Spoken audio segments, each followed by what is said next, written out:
아침 일기 이허준.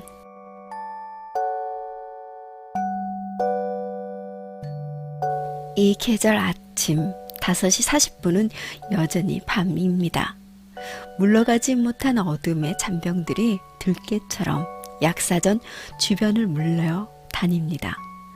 추함을 열어 도막초를 걷어냅니다. 밤새 스스로를 태워 세상을 밝히고 길을 연 것들입니다. 반년 넘게 거의 하루도 빠뜨리지 않다 보니 눈을 감고도 할 수 있을 만큼 익숙해진 일입니다.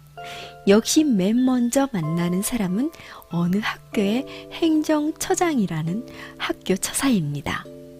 천일 기도 중인데 새벽에 한 번, 저녁 때 한 번, 하루에 2번씩 절에 찾아옵니다. 얼마 전에는 벌써 1년이 지났다고 은근히 자랑도 했습니다. 새벽부터 청소를 하세요? 늘 같은 풍경을 보면서도 인사는 동의어반복입니다. 예, 이 시간에 시작하지 않으면 하루를 경영하는 게 빡빡해서요. 천천히 하세요. 명절 잘 보내시고요. 예, 넉넉한 한가위 보내세요. 뒷모습을 전송하면서 잠깐 허리쉼을 합니다. 잠시 꺾음하던 허리 통증이 다시 극통으로 밀려오는 게 조금 불안합니다.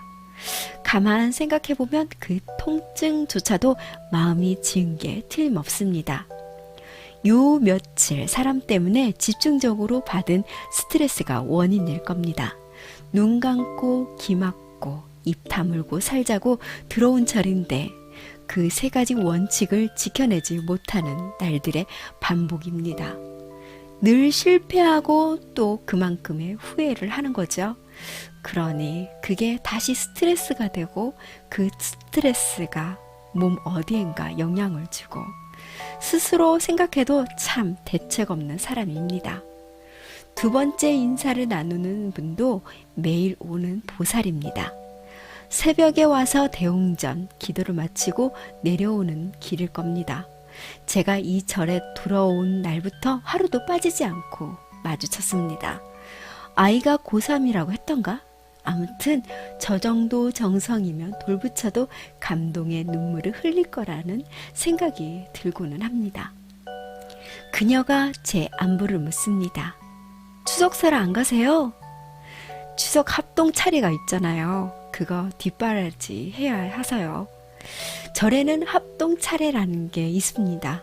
여러 가지 환경 때문에 집에서 차례를 지내기 어렵거나 따로 차리는 게 번거로운 사람들이 절에 모여서 함께 지내는 거죠. 추석이나 설날이면 수백 명이 한꺼번에 차례를 지내는 진풍경이 벌어집니다. 물론 제게 절에 남아 그 일을 하라고 시킨 사람은 없습니다. 내가 해야 할 일일 뿐 세상에는 말보다 앞서는 당연도 많이 있습니다. 많이 섭섭하시겠어요? 괜찮아요. 부처님 앞을 쓸고 닦는 것도 의미가 있잖아요. 제겐 이게 수행이에요. 청소를 마치고 나면 마음을 쓸고 닦는 것처럼 편안해지거든요. 조금 전 말을 듣지도 말고 하지도 말자고 가슴에 얹은 결심은 어느덧 희미해졌습니다. 미소 정도로 그치면 뒷것을 제가 잃었습니다. 그럼요. 처사님은 큰 공덕을 지으신 거예요. 좋은 일만 잔뜩 있을 거예요. 빈말이라도 참 달콤하게 와닿습니다. 이런 마음이 문제죠. 길을 막고 살기는 틀렸습니다. 누가 커튼이라도 연 듯 날이 환해졌습니다. 다시 잠깐 숨을 돌리며 어머니께 전화를 드립니다. 명절 앞이니 새벽부터 기다리고 계실 게 틀림없으니까요. 언제 오냐? 언제부터인가 당신 생의 마지막일을 기다림이란 듯 언제 오냐는 말로 인사를 시작합니다. 이번엔 못 가겠어요. 여기 일이 좀 있어서요. 추석 지나고 얼른 갈게요. 못 온다고? 그런 게 어딨어. 며느리 맞고 첫 추석인데 안 온다고? 그 절 못 쓰겄다. 명절까지 일 시키는 절이 어딨다냐? 돈은 얼마나 벌길래 명절 때도 못 온다는 거냐? 섭섭함이 원망으로 이어질 기세입니다. 당신의 말이 계속될수록 서글퍼집니다. 집에 못 가는 게 서글픈 게 아니라 사정도 헤아리지 않고 한담부터 퍼붓는 어머니의 말이 서글픈 게 아니라 속절없이 세월에 휘둘리는 내 어머니가 서글퍼합니다. 내일 모레 90. 치매는 오지 않았지만 그래서 늘 고맙지만 상황을 헤아리는 능력은 갈수록 떨어지고 있습니다. 명철함이 자꾸 바래는 것이지요. 전 같으면 에구 며느리도 봤는데 식구들이 모이지 못하니 내가 얼마나 섭섭하겠냐? 라고 아들을 다독거릴 뿐인데 이제는 오지 않는 것만 섭섭해 하십니다. 아이가 돼가는 것이죠. 이놈의 세월은 어찌 붙들어매는 사람도 없단 말이냐. 생솔가지를 태우는 듯 자꾸 목이 매캐해집니다. 몇 마디 말로 서둘러 전화를 끊지만 당신이 남긴 섭섭함은 여전히 안에 남아 입새를 깎는 벌레처럼 사그락거립니다.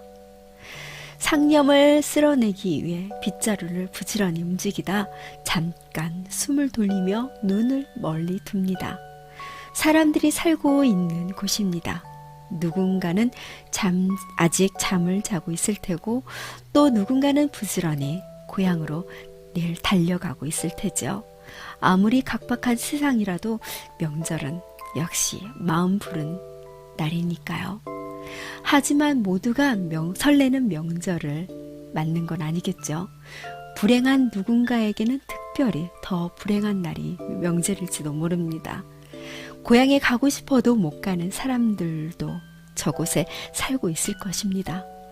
고향이 사라져서 고향에 아무도 없어서 고향에 다녀올 노자조차 없어서 그래도 난 얼마나 다행인지 이렇게 다행일 수 있어서 얼마나 다행인지